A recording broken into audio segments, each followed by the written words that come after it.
Ladies and gentleman, boys and girls, सगळ्यांचं खूप खूप स्वागत आहे पुढारी न्यूज आणि कल्लाकारमध्ये. तुम्ही आता विचार करत असाल मी कल्लाकारचा इंटरव्ह्यू असा का बाहेर उभा राहून थारच्या पुढं, पण ही थार खऱ्या अर्थाने कोणाची माहिती आहे का? सिद्धार्थ बोडके म्हणून आपला एक कमाल कलाकार त्याची, आणि आज त्याच्यावर गप्पा होणार. पण त्याला जायचं जिमला, त्यामुळे तो जिमला जाताना तो काय काय करतो आपल्याला ते बघायचं. आणि आपल्या सोबत आहे सिद्धार्थ भाई. Welcome welcome welcome. Good morning good morning. So it's gonna be very good morning. म्हणजे थार, तुम्ही आणि जिम असं वगैरे. तर gym is so important, right? So ही जिमची गोडी वगैरे कधीपासून लागली? आपण जातोय जिम? नाही, अशी गोडी लॉकडाऊन नंतर लागली. मी काय आधी अजिबातच व्यायाम वगैरे करत नव्हतो, पण त्याच्याशिवाय पर्याय नाहीये. फिट राहणं गरजेचं आहे.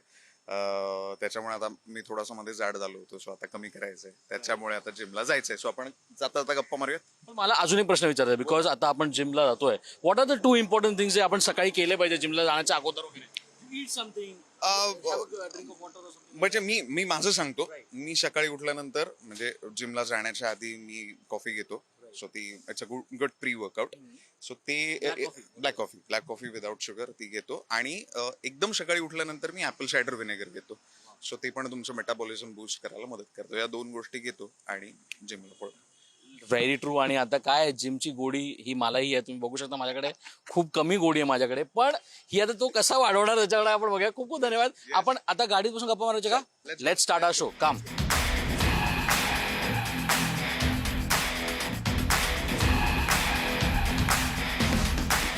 So ladies and gentleman, boys and girls, सगळ्यांचं खूप खूप स्वागत आहे कल्लाकारमध्ये. आपण स्वागत केलेलंच आहे. मात्र आता गाडीत बसल्यानंतर आपण, कारण हा कल्लाकार शोधून पारंपरिक कल्लाकार स्वागत आहे. सो कलाकार इन द कार, सिद्धार्थ भाई हा शोचं नाव आहे. आणि त्यामुळे सगळ्यात पहिले प्रश्न हे गाडीचे असणार आहेत. ओके. सो तुमची ही मस्त गाडी आहे, गुड फिनिश, गुड थार, एकदम राजशाही प्रवास वगैरे वगैरे वगैरे. सो सगळ्यात पहिल्यांदा ड्रायव्हिंग कधी हाती आली? Wien did you start driving? आवड होती का वगैरे वगैरे? प्लीज सांगा मला. आवड, मला असं वाटतं आपण एक वय असतं तेव्हा आपल्याला ना गाडी चालवून बघायची खूप इच्छा असते. एक्झॅक्टली. सो मला असं वाटतं 7वीत की 8वीत होतो, आणि मला ना ते असं घरी गाडी आलेली होती. आमच्याकडे मारुती 800 होती बाबांकडे. सो ती मला फार चालवायची खूप इच्छा व्हायची. तर माझा काका होता, तर मी माझ्या काकाला एक दिवस सांगितलं की मला गाडी चालवायची. 8वीत आहे, ती काय आपण चालू शकत नाही. सो जस्ट माझ्या हट्टासाठी आणि याच्यासाठी त्याने काय केलं की त्याने एक ग्राउंड होतं आमच्या इथे.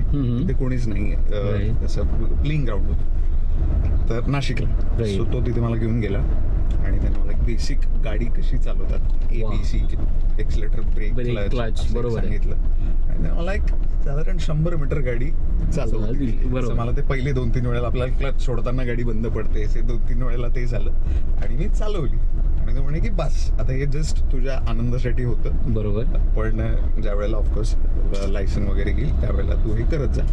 पण नंतर मग मी जेव्हा कॉलेजला गेलो तेव्हा मी प्रॉपर ड्रायव्हिंग क्लास लावला होता, आणि मग ते जे लायसन आलं त्यानंतर मी गाडी चालवायला सुरुवात केली. वा वा. म्हणून मला सांगा ना, म्हणजे प्रत्येक गाडीत आपल्या अनेक आठवणी असतात, राईट? ती कोणती गाडी आहे तुमची ज्याच्यात सिद्धार्थ भाईंचं त्यांनी प्रॉफिट पण पाहिलं आहे, त्यांनी लॉस पण पाहिलं आहे, त्यांनी सगळ्या आठवणी त्या गाडीतल्या आहेत? ती गाडी कोणती आणि का?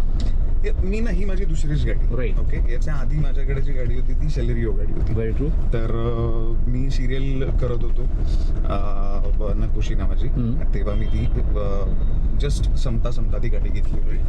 आणि गाडी माझ्यासाठी ती छोटीशी गाडी होती, बट ती इतकी महत्वाची होती, कारण मला असं वाटतं आपली गाडी जी असते तिची व्हॅनिटी होऊन जाते आपली. राईट. सो एक फार इंटरेस्टिंग केस आहे. गाडी का महत्वाची माझ्यासाठी? ती मला कुत्रे खूप आवडतात. Okay. I love dogs. So मी असं मुंबईत आलो होतो आणि तिथे गोरेगाव स्टेशनला उतरलो, आणि स्टेशन पासून एक साधारण 1 किलोमीटर वरती घर होतं. बरोबर. म्हटलं यांचं वॉकिंग डिस्टन्स आहे. रात्रीची वेळ होती आणि मी गेलो आणि त्या चौकामध्ये साधारण 12 कुत्रे. तर ते 12 कुत्रे बघून म्हटलं आपण आता पुढे नाही जाऊ शकत. राईट. आणि त्यावेळेला मग एक कोणीतरी माणूस होता, मग मी त्यांना रिक्वेस्ट केली. मग त्यांनी मला थोडंसं पुढपर्यंत सोडलं. असं एक झालं. ओके. ही पहिली आठवण आहे. तर गाडी का महत्वाची होती? तर म्हणजे असं बऱ्याच वेळेला झालंय की अनन्या नावाचं मी नाटक करायचो, असं खूप दौरा वगैरे करून आलोय आणि मी गाडी पार्क केली आणि इथे घर आहे आता फक्त, आणि ते कुत्रे इथे आहेत. गाडी झोपलोय त्या कुत्र्यांच्या भीतीने. बापरे. तर ती गाडी माझ्यासाठी इतकी महत्वाची होती की जाऊ दे बाबा, मला नाही आता ते करायचं. पण मग ही थार पर्यंत कशी गोष्ट पोहोचली? तर मला गाडी बदलायची होती. आणि ही गाडी मला खूप आवडायची, थार. आणि पण तरी म्हणजे थार आवडते पण ती प्रॅक्टिकल नाही आहे, अशा बऱ्याच गोष्टी असतात की ती जड आहे. त्याच्यामुळे ती शहरामध्ये स्पेशली मुंबईसारख्या शहरामध्ये आपल्याला इतकं ट्रॅफिक असतं तर पार्किंगचा प्रॉब्लेम असतो, तर ती घ्यायची की नाही. तर मी बऱ्याच गाड्यांची टेस्ट ड्राईव्ह घेतली जास्त प्रॅक्टिकल होत्या आणि झालं असं की त्या गाड्यांना वेटिंग आणि हिला पण होतं. पण फॉर्च्युनेटली मला ही गाडी नाशिकमधून लवकर मिळत होती. बाबांच्या मित्राचं एक शोरूम आहे, तर ते म्हणाले की आपण ही मिळवू शकतो. येस, ही घेऊन टाकूया. आणि ही गाडी घेण्यामागचं मेन रिझन होतं की मला आणि तितिक्षाला मला दोघांना असं रोड ट्रिप करण्याची खूप म्हणजे इच्छा होती. आपल्याला ते करायचं आहे. आणि एक व्हीम होती की आपण प्रवासात चाललोय तर मला एका ठिकाणी वाटलं की हे झाड चांगलं, त्या झाडाच्या खाली थांबून मला मस्त मागे काय मला कॉफी किंवा मॅगी किंवा काहीतरी बनवता आलं पाहिजे, असं सगळं सेटअप गाडीत पाहिजे. म्हणजे अगदीच फार सोप्या स्वप्नाचं, काय मोठं नाही, मॅगी चहा वगैरे, म्हणजे इतकं आपल्याला करता यावं जाताना. आणि मी जसं म्हणालो की ती मला की गाडी आपली वॅनिटी आहे, तर गाडीत आपल्याला सगळंच करता आलं पाहिजे, ही एक व्हीम होती. आणि थारमध्ये जनरली ते करता येतात. आता तू माझ्या गाडीत मागे बघितलं तर मागे ट्रे आहे, गॅस आहे, मग ते सगळी त्याचे भांडी आहेत आणि आम्ही ते करतो. पण या सगळ्यानंतर ना तुमच्या बोलण्यात खूपदा नाशिक हा भाग आला आणि त्यासोबत मुंबई पण आला. बरोबर. सी मी मुंबईचा आहे, म्हणजे आमची मुंबई बॉय असं मी नेहमी सांगतो. पण तुमच्याकडे मुंबई वेगळी असेल ना माझ्यापेक्षा, माझ्या नजरेतून. 100%. म्हणजे ज्या सिद्धार्थला स्टेशनवरून 1 किलोमीटर जवळ वाटलं, आम्हाला ते लांब वाटतं, कारण आमच्याकडे पब्लिक ट्रान्सपोर्ट खूप आहे. त्यामुळे आम्ही हात दाखवलं की रिक्षा आहे, ते तो नाही म्हटलं तरी आम्हाला त्याचा आनंद मिळतो वगैरे वगैरे. तर first time coming to Mumbai, what was it? म्हणजे आज मुंबई तुम्हाला तुमचं घर वाटतंय, हा प्रवास मुंबईचा कसा होता सिद्धार्थसाठी? आम्ही ना अश्वमेध थिएटर्स म्हणून असं नाशिकमध्ये नाटकाचा ग्रुप होता, तो आम्ही बऱ्याच वेळेला एकांकिका स्पर्धांसाठी यायचो. बरोबर. त्या बऱ्याच वेळेला पंचवटीने यायचो आणि मग ती दादरमध्येच कुठेतरी त्याची स्पर्धा असायची, किंवा सवाई बघायला यायचो, किंवा प्राजक्त देशमुख, तो आणि मी, मग तो आणि तुम्ही सगळे एका ग्रुपचे, प्राजक्त, श्रीपाद, मी. सो तो कधीतरी त्याचा फोन यायचा की बाहेर घे. तर मला असं वाटायचं की एकदा लिटरली मी ट्रॅक पॅन्ट टी शर्ट वर होतो, दुपारच्या वेळेला त्याचा फोन आला की बाहेर ये. मग मी आलो तर तो गाडीत त्याने मला बसवलं, मी चप्पल पण नव्हती घेतली आणि निघालो. म्हटलं कुठे चाललो? म्हणजे मुंबई. अरे म्हटलं मी कधीच नाही चल आपल्याला नाटक बघायला जायचं. म्हटलं पण चप्पल पण नाही घेतली, तर ते मला असेच घेऊन जायचंय. आणि मग आम्ही पृथ्वीला गेलो. नाटक बघण्यासाठी आम्ही खूप आम्ही ना स्पेशली आता पृथ्वीला बरीच चांगली नाटकं व्हायची, किंवा सवाई असायचं, किंवा खूप वेगवेगळी नाटकं असायची, काही फेस्टिवल्स असायचे. तर आम्ही स्पेशली ते नाशिकहून मुंबईला बघायला यायचो. तर मग असं त्यावेळेला पण काय आलो आणि मग आपलं नाटक बघितलं आणि परत निघालो. मध्ये एका सिद्धूदा ढाबा नावाचा ढाबा आहे, तिथे शेवभाजी, पोळी, पनीर चिली असा एक ठरलेला मेन्यू खाल्ला आणि घरी आलो. एवढंच मुंबईचं कनेक्शन होतं. पण नंतर मी एक सिरियल करत होतो, माझी पहिली सिरियल होती, तेव्हा मला मुंबईत राहावं लागणार होतं. सो त्या वेळेला मी आलो मुंबईत आणि आमचे सर आहेत संतोष प्रभुणे, तर ते गोरेगावला स्टेशनच्या तिथे राहायचे. तर तिथे मी एक 5-6 मित्र होते, त्यांच्या बरोबर राहायला सुरुवात केली. तर सगळ्यात पहिली गोष्ट की पहिले काही दिवस, रादर 1-1.5-2 वर्ष मला मुंबई अजिबात आवडायची नाही. माझं पॅकअप झालं की मी इथे कुठे राहण्यापेक्षा आपण नाशिकला जाऊ, म्हणून मी I used to drive back. What? Daily म्हणजे समज 1 दिवसाचा जरी गॅप असेल तर, किंवा नेक्स्ट डेचा कॉल टाइम थोडा लेट आहे, तर मी असंही केलंय की पॅकअप झालंय आता 7-8 वाजता, नेक्स्ट डे 12चा कॉल टाइम, मी घरी जाऊन झोपून परत मी इतका मूर्खपणा करायचो, कारण ते आवडायचं नाही. पण हळूहळू मुंबईचं वैशिष्ट्य असं आहे की ती सुरुवातीला तुम्हाला असं वाटू शकतं, पण मुंबई खूप एक्सेप्टिंग आहे. आणि एकदा तुम्हाला मुंबई आवडायला लागली की मग तुम्ही तिच्या प्रेमात पडता आणि तुम्ही तिच्याशिवाय राहू शकत नाही. सो आता Mumbai is home now. Exactly. And what about Nashik सगळंच ना, म्हणजे 100% व्हॉट क्लायमेट आहे. असं म्हणलं गेलं तर काय नाशिक, मग ते तर आता ऑफकोर्स आपलं होम टाउन, ते घर आहे माझं. पण what are the 3 things that one should go and do in नाशिकला गेल्यावर तुम्हाला हे करावंच लागतं? करावंच लागतं. तर एक आहे की नाशिकचं एकतर वातावरण. आता तुम्ही जर मुंबईच्या दमट वातावरणाला जर कंटाळला असाल तर तुम्हाला नाशिक तुम्ही दमट वातावरण बोला, आम्ही ते कंटाळ किंवा आम्ही नंतर बघू. आम्हाला होतच. पण तुम्ही जर कंटाळला तर तुम्ही असं एक काय म्हणतात जस्ट फॉर द चेंज तुम्ही नाशिकला जाऊ शकता. त्र्यंबक आहे, बरेच ठिकाण आहेत की तिथे खूप छान वातावरण असतं, निसर्ग आहे आणि खूप जवळ आहे आपल्या मुंबईपासून. सो ते तुम्ही जस्ट फॉर द चेंज तुम्ही तिकडे जाऊ शकता. आणि तिथे गेल्यावर ज्या गोष्टी केल्याच पाहिजे, पहिली गोष्ट नाशिकची मिसळ ही खाल्लीच पाहिजे नाशिकला जाऊन, विथ पापड. आणि कुठली मी एक मिसळ सांगणार नाही तुम्हाला, गल्ली गल्लीत चांगल्या मिसळ आहेत, त्याच्यामुळे तू कुठेही जा नाशिकमध्ये मिसळ चांगलीच मिळते. Very true. अजून एक गोष्ट जी मला आवडते, जी मी माझ्या मित्रांना घेऊन जातो, तर तिथे ना एक जुनं ज्यूस सेंटर आहे. ओके. त्या माणसाने अगदीच अशा गाड्यावर सुरू केलं होतं आणि नंतर आता त्याचे 3-4 दुकान आहे. सो तिथे एक पायनॅपल आईस्क्रीम मिळतं समर्थ ज्यूस सेंटर म्हणून. ओके. सो तू गेलास तर तू ते खाल्लं पाहिजे. वाव. आणि दुसरी एक गोष्ट की मी त्र्यंबकेश्वर किंवा जुन्या नाशकामध्ये आरकेवर कपालेश्वराचं मंदिर आहे, तर त्या मंदिरात मी नेहमी जातो. आणि ज्यांनी बघितलं नसेल ते पण खूप जुनं मंदिर आहे आणि ते फार सुंदर मंदिर आहे. पण आता तुम्ही म्हटलं की मला मालिकेमुळे मुंबईत राहावं लागलं, इथून ते सुरुवात. बरोबर. एक अशी मालिका तुमच्या आयुष्यात आली ज्या मालिकेने सगळेच विश्व तुमचं बदलून टाकलं. मग ते रस्त्यावर लोकांनी ओळखणं असो किंवा त्या मालिकेबद्दल काय सांगाल तू जवळ? प्रत्येक मालिकेने थोडं देत राहिलं आणि काहीतरी वेगळं देत राहिलं. जशी पहिली मालिका जी होती त्याच्याने एकतर मुंबईच इंट्रोड्यूस केली की आपल्याला आता इथे यावं लागणार, त्याच्याशिवाय पर्याय नाही. त्याच्यामुळे ती सगळ्यात महत्वाची गोष्ट होती. दॅट फर्स्ट आहे ती पहिल्या मालिकेने दिली. दुसऱ्या मालिकेने मी दुसरी मालिका जी होती ती मी लीड म्हणून पहिली मालिका होती.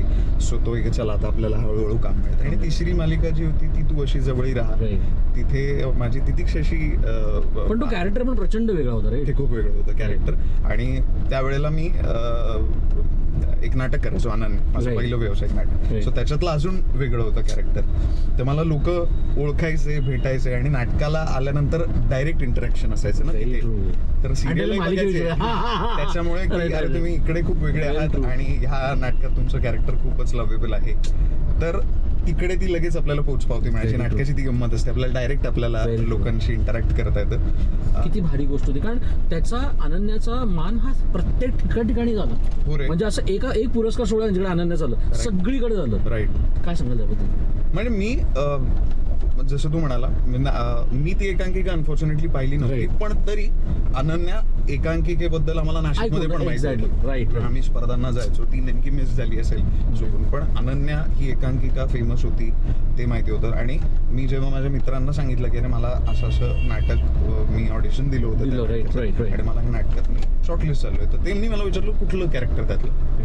तर म्हटलं ते तो शेवटी येतो मुलगा तो का, म्हणा अरे ते तर म्हणे एकांकिकेत तो मुलगा काय करायचा, अभ्यास योग करायचा.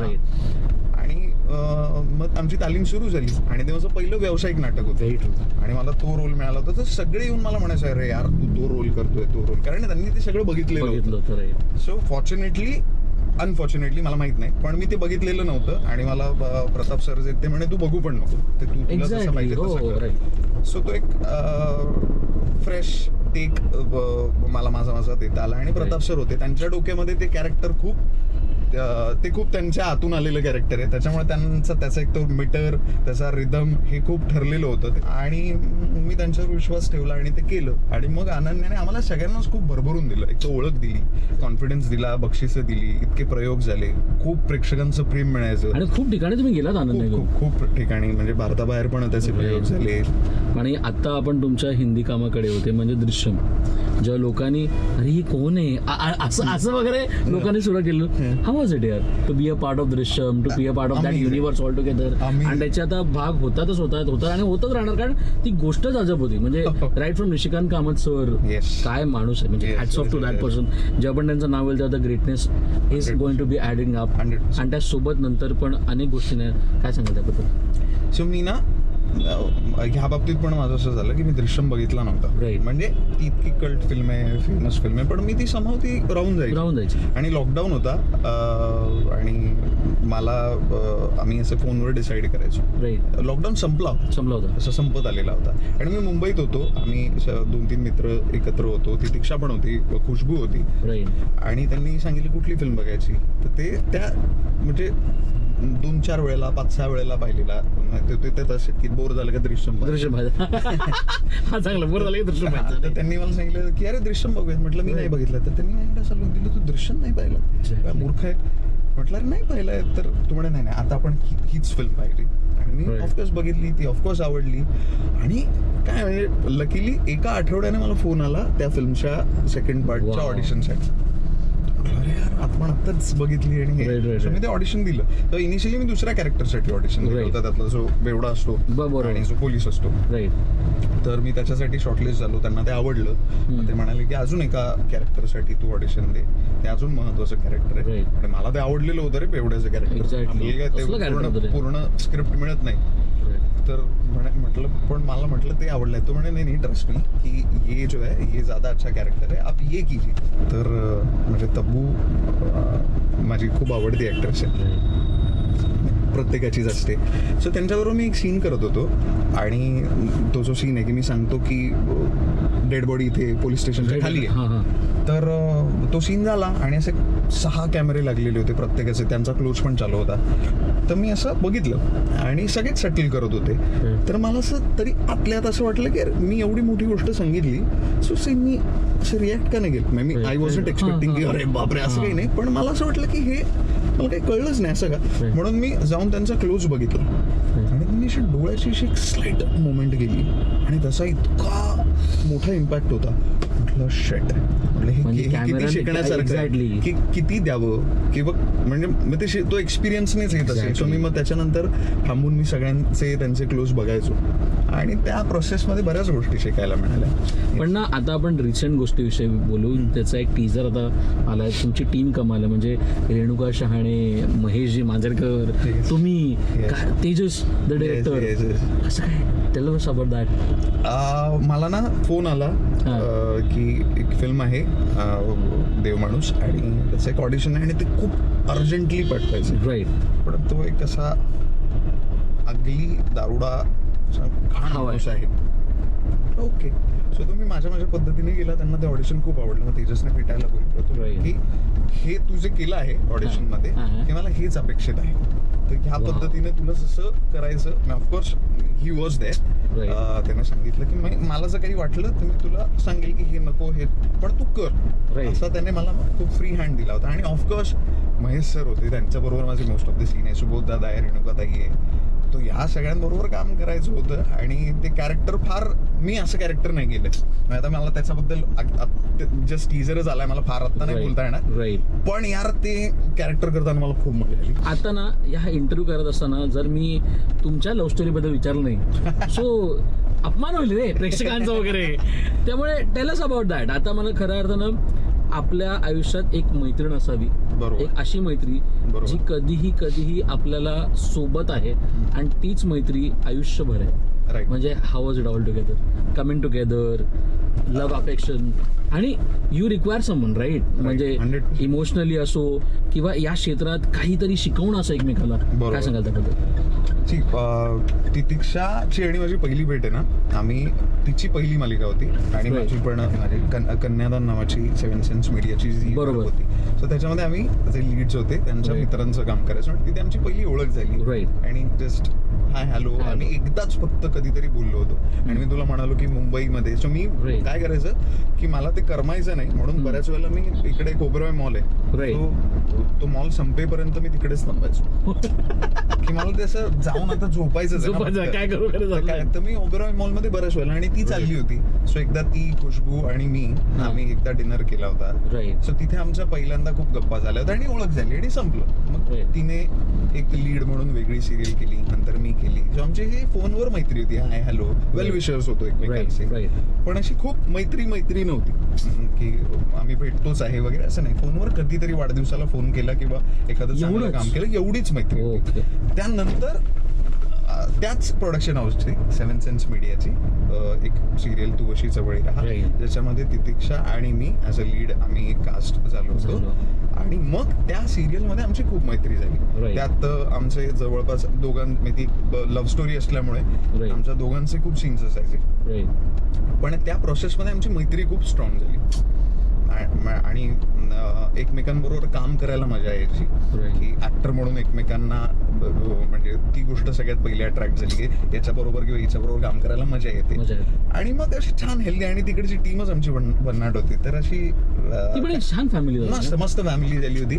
असं कोणी आय लव्ह यू किंवा असं प्रपोज एकमेकांना कधीच केलं केलं नाही. honestly. Right, right. पण ते इतकं अनसेड होतं. आणि मला असं वाटतं की तिच्या आणि माझ्या रिलेशनशिपमध्ये की काय गोष्ट आम्हाला आमच्यासाठी काय महत्वाची आहे किंवा का ते वर्क होतं आमच्यासाठी. Right, तर ती खरंच मैत्री आहे आमची आणि कंपॅनियनशिप. आणि तू जसं म्हणाला की कोणीतरी Right. आपल्याला असं लागतं, तर 101% तुमचा पार्टनर जो आहे Right. तो फार महत्वाचा असतो. तर एक खूप चांगला तितिक्षामुळे एक चांगला कंपॅनियन मला मिळाला, चांगली कंपॅनियन.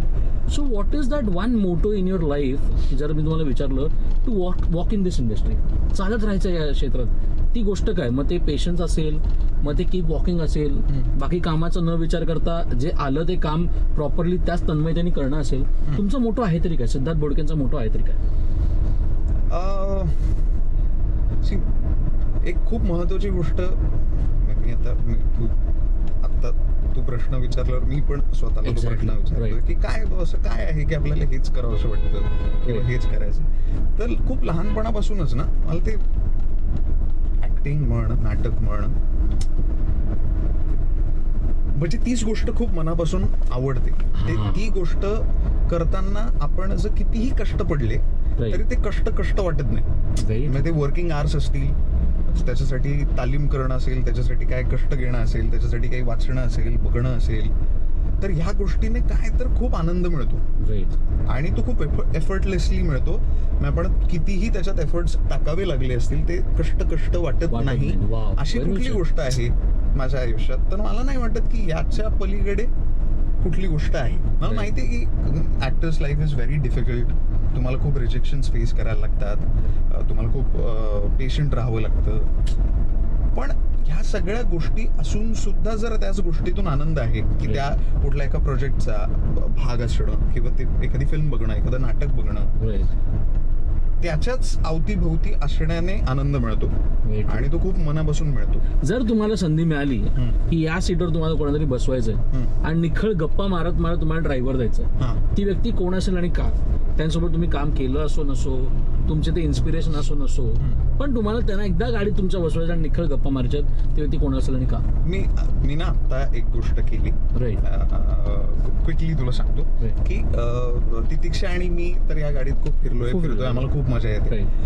माझे आजी आजोबा आहेत ना, म्हणजे आईचे आई वडील, तर त्यांच्याबद्दलचा एक खूप मस्त किस्सा आहे प्रवासावरून सांगतो की एक रिटायर झाले तोपर्यंत सगळं एक नॉर्मल आयुष्य होतं. त्यांनी रिटायर झाल्यानंतर ठरवलं की आता काय करायचं, तर आपले आता काय थोडे पैसे आलेले तर आपण एक आता बाईक घेऊ आणि आपण रोड ट्रिप करू. आजी आजोबांनी. सो त्यांनी काय केलं की पैसे जे काही त्यांना आजोबांना मिळाले होते त्यांनी ऍक्टिवा विकत घेतली. त्या वेळेला सगळी मुलांची लग्न झाली, सगळं झालंय, ते केलं आणि ते डायरेक्ट रॅन्डमली निघाले. आणि ते निघाले नाशिकवरून कुठे तर राजस्थान, पाकिस्तान बॉर्डर, गुजरात, दोघं ऍक्टिवावर. तर आता काही दिवसांपूर्वी आम्ही त्यांना इकडे बोलवलं होतं मुंबईला, ते आले होते आणि नंतर त्यांना सोडायला म्हणून मुंबईवरून नाशिकला आम्ही ऍटलिस्ट तेवढं आपण जाऊयात, आम्ही गेलो. सो ती जी ट्रिप होती आमच्यासाठीची, इतकी मस्त ट्रिप होती यार, इतकी म्हणजे ती इरिप्लेसेबल आहे.